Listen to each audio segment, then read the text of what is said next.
suis dans ma salle de bain et je crois que j'entends un bébé qui pleure dans le mur. Il y a un bébé sur un mur?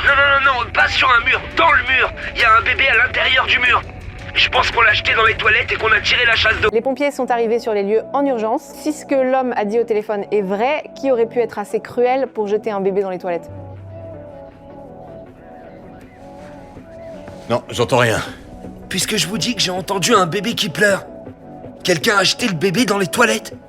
Au début, les pompiers ne croyaient pas cet homme, car il était évident qu'il venait de se droguer. Mais soudain, un bruit est venu de l'intérieur du mur.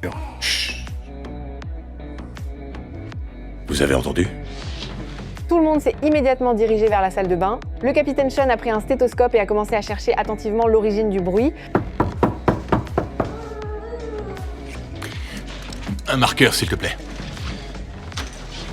Sean a rapidement localisé l'endroit d'où venait le bruit et a fait une marque. Il a suggéré de casser le mur immédiatement, mais Cameron pensait toujours que c'était une mauvaise blague. Il croyait que l'homme avait caché une radio dans le mur pour se moquer d'eux, car il ne pouvait pas imaginer que quelqu'un puisse être aussi cruel. De plus, les tuyaux des toilettes sont courbés, il est impossible d'y faire passer un bébé en tirant la chasse. Si c'est un prématuré, ses os sont mous comme une éponge, alors on n'a pas le choix. Il faut qu'on en ait le cœur net. À ce moment-là, Cole s'apprêtait à casser le mur avec un marteau. Sean l'a immédiatement arrêté. Cole, trop impulsif, n'avait pas pensé qu'il risquait de blesser le bébé. Va chercher la scie. Ouais, j'y vais.